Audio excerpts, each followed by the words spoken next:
من همگی 162 تا کتاب خواندم و برای همین من برای این آزمون و اساسگزار صلح و وحدت ملی پیشوای ملت محترم امام علی رحمان و با کل سرپرستان سپاسگزارم. برای خواندنم و من معلمم و پدر و مادرم به من تفسیر نمودند.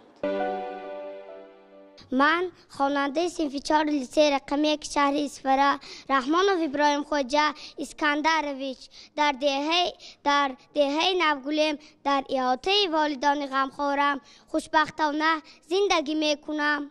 وقتی که من 5 ساله بودم مادرم مرا به لیسه آورد تا صاحب خط و سواد گردم.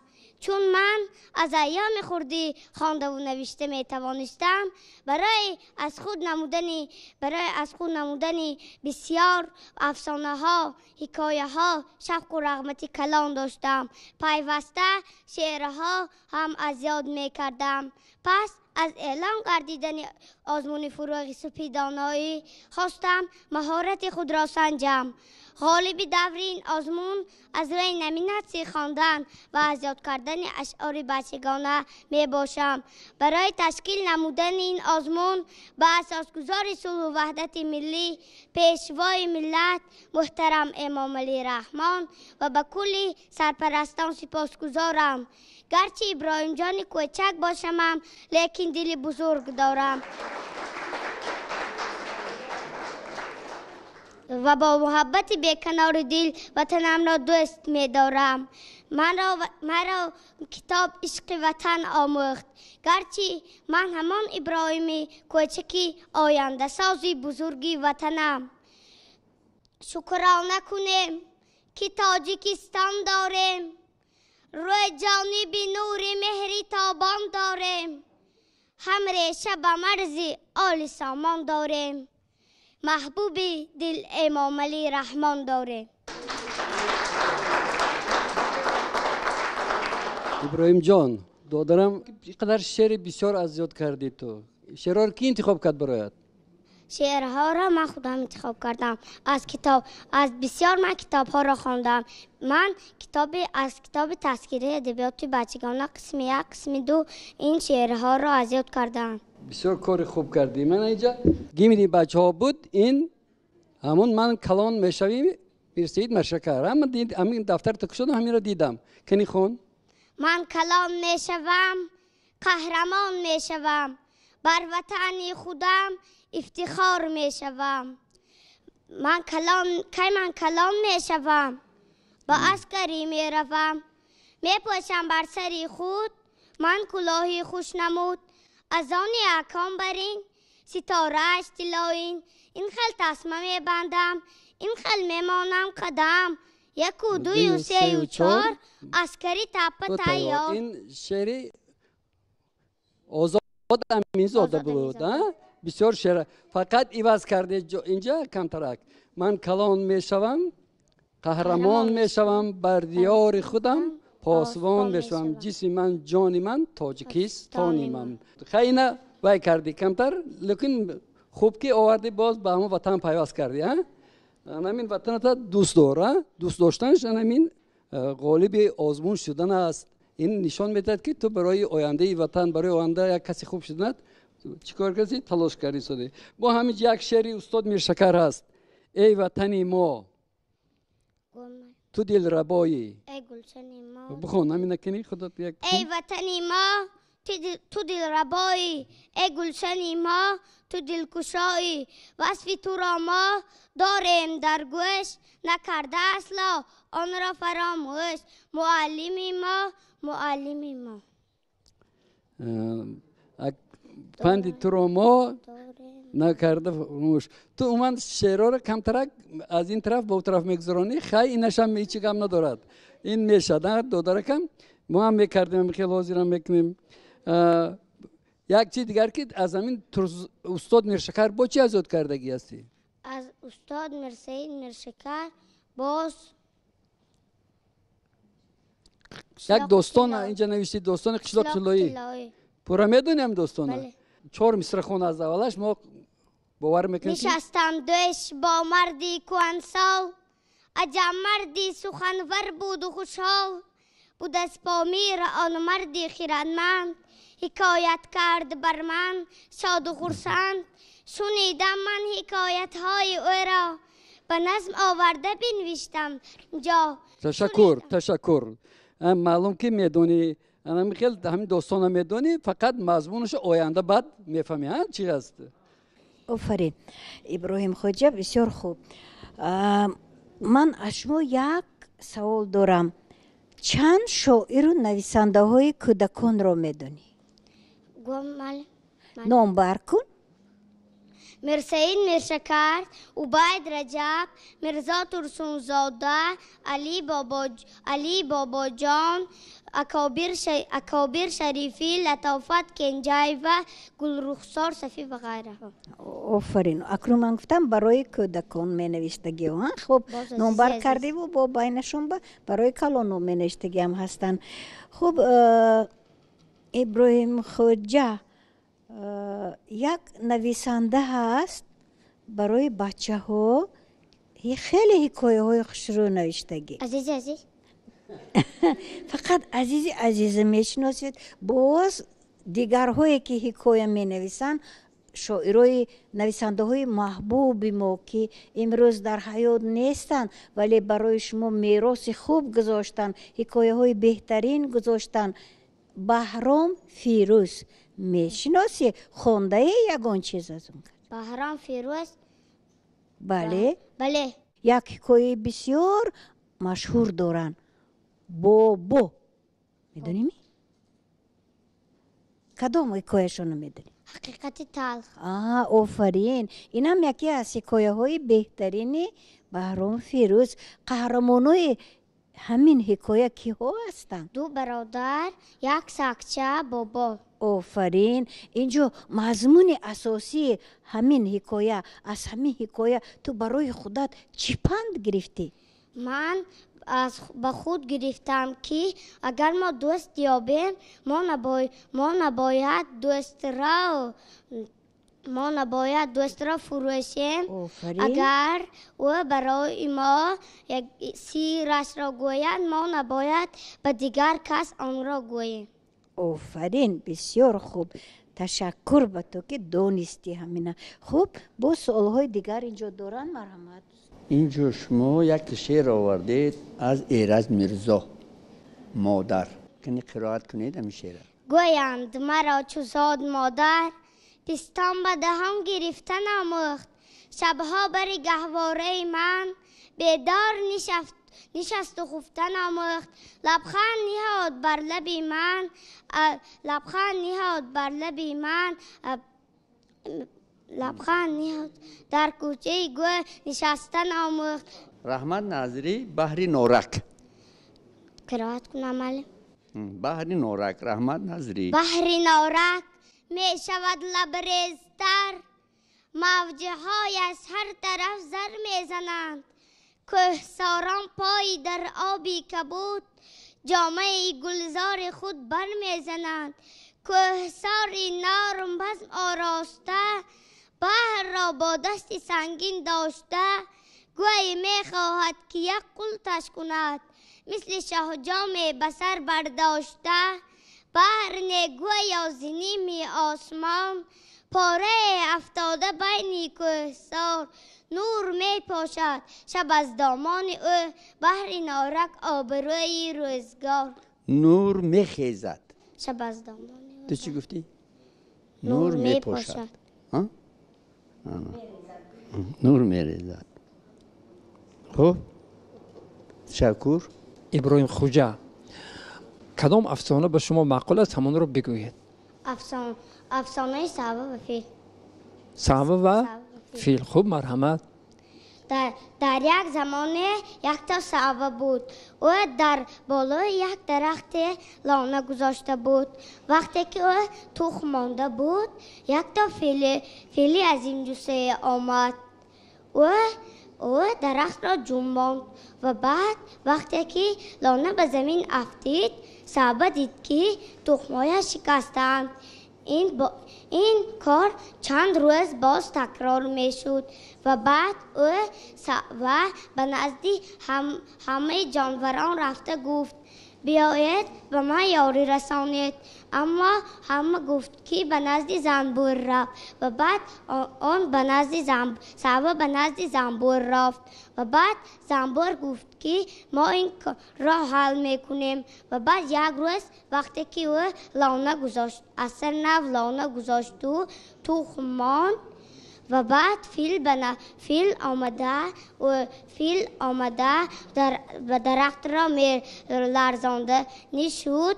او را زنبور به گوش او در آمد و بیز کردن گرفت و بعد چشمان او کور شدند و بعد به نزدیک یک جای رفت. در آنجا وقتی ابراهیمخوجا تشکر. زنبور با چشمان فیل زهر میزند نش میزند یا به گوشش؟ وقتی که او به گوشش میدراید و بعد وقتی که نمیتواند نش زدن به نزد چشمانش میرود و به چشمانش نش میزند. تشکر. همه افسانه چیلپا برای چی چیلپا با مکتب رفته نتوانست آخر و چیلپا دارد؟ چیلپا دارد؟ افسانه هست هم با نام چیلپا. خونده؟ نه بعد چرا در اینجا هست؟ عذر اگر نخونده باشی چی نمیکنیم. همین در حکایه مجید سلیم شکار روباه مختصر شکار روباه برای ما نقل کنید. کوتاه کرد. و یک روز من در وقتی که تابستان بود من به دیهمان آمدم. در دیه من بسیار استراحت می کردم. بابایم در نزد بابایم بسیار می نشستم و بسیار درسایم را تکرار می کردم. روزی من دیدم که یک گرگی بدهیبته بر همه گوسفندان می دراید، گوسفندان را می خورد. و بعد یک روز بابایم گفت غیور را به نزد من آر و بعد من به نزد غیور رفتم و بعد همه‌اش را به غیور نقل کردم. وقتی که نقل کردم غیور گفت به نزد کی روم؟ به نزد بابایم رفت و بعد بابایم وقتی که من این کلمه را گفتم بابایم وقت نشد که بابایم و بعد به نزد من آمد و بعد به غیور همه‌اش را نقل کرد. غیور بسیار زور می باشد و بعد غیور مجبور راضی شد. وقتی که گرگ بر همه گوسفندان در آمد غیور با نیزه تیز را به دستش گرفت و نیزه را به نزد روباه هوا داد و بعد از کاسه خانه‌اش چشم روباه افتید. غیور وعده داده بود که دیگر شکار نمی کند. یک لحظه گذشت و روباه را غیور نکشت. اما روباه از کاسه خانه‌اش وقتی که چشمش افتید چند مدت گذشت و جان داد. کوتاه که آخری همه افسانه را برای ما نقل میکنید. جواریک افسانه خلقی است. جواریک وقتی که علاوک و جورابک به آب دریا می افتند جواریک یکتای خودش می ماند و بعد در لب دریا خواب می کند و بعد یک روز می خیزد و می بیند که به زمین چسبیده است و فکر می کند نمی داند و بعد وصل دیگر شد، زمان دیگر شدند و بعد او دید که دیگر جواریکان هم رویدند. یعنی او بسیار بچه کرد و بعد او خود به زمین افتاد اما بچه هایش مانده. ابراهیمخوجا چه شما افسانه کوه رو خوانده میفهمید؟ خوب، فقط هنگامی نقل کردن اندک باز مشق کنید. خوب، باز به استفاره وقتی میروید مشق کنید که زبانتون روان شود. بعضی کلمه ها رو زیاد تکرار نکنید و هنگامی نقل. بعد در نزد آینه ساده به خودتون نگاه کرد مشق کنید، به اون زبانتون باز روانتر میشود. خوب، تشکر. آفرین. ضرب المثل و مقول هم میدونید؟ بله. کن یک چند تا گوی و معنایشون رو گوی. کنی؟ ضرب المثل گو معلومه؟ ضرب المثل. ضرب المثل. گوسپند در زیر پوست چند مرتبه خراب و فربه می شود. دویدن گوساله تا که دان از فراید، از اوزنگی نمی فراید. بغیر از این باز شما چیستون هم میدونید؟ بله. کنی؟ می پرد و بالش نیست، می شیند و پایش نیست. باز کی جواب؟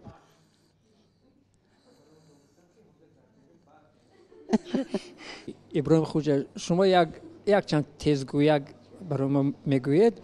اول یک مرتبه آهسته برای اون که ما فهمیم، بعد 3 مرتبه تیز. خوب؟ مرحبا. بابام بادام آورد، کاتب کتاب آورد. بابام بادام آورد، کاتب کتاب آورد. ما همگی 4 بچه، زمینی ما یک پرچه. ما همگی 4 بچه، زمینی ما یک پرچه.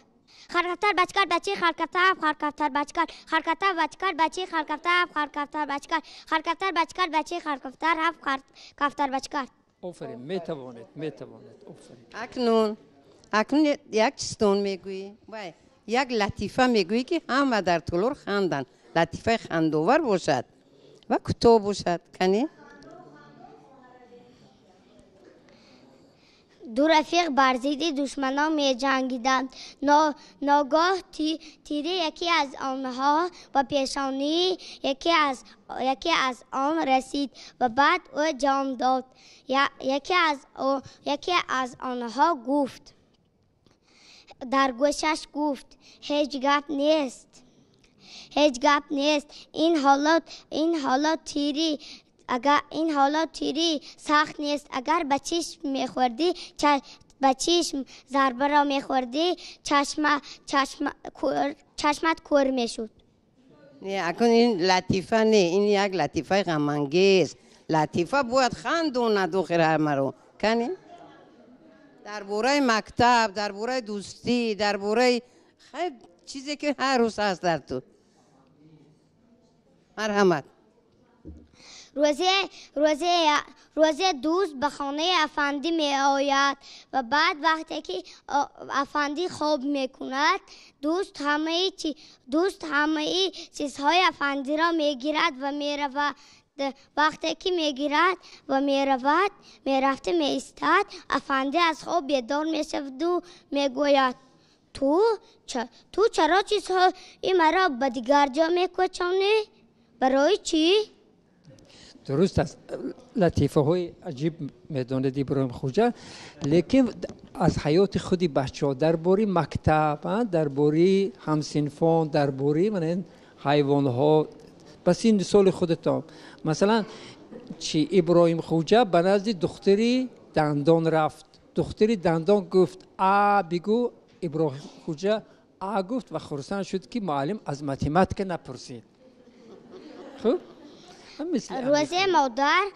روزی مادر به بلوله گفت این چیزها را در همینجا پایده است. این چیزها شالی و غیره بودند و بعد مادر گفت در همین جا است و پایان فرو بلولک و بعد بلوله گفت حاضی مایل است مادر جان. وقتی که مادر به پایان فرو آمد چند وقت شد و بعد بلولک به پایان فرامد. وقتی که فرامده می ایستاد مادر به او گفت چرا فرامدی؟ در بالا نوشتم که خوردن سالی قطعاً من است. من چیز را به خود گرفتم که ما باید کتاب ها را خوانیم و در آینده ما باید بسیار وطنمان را دوست داریم.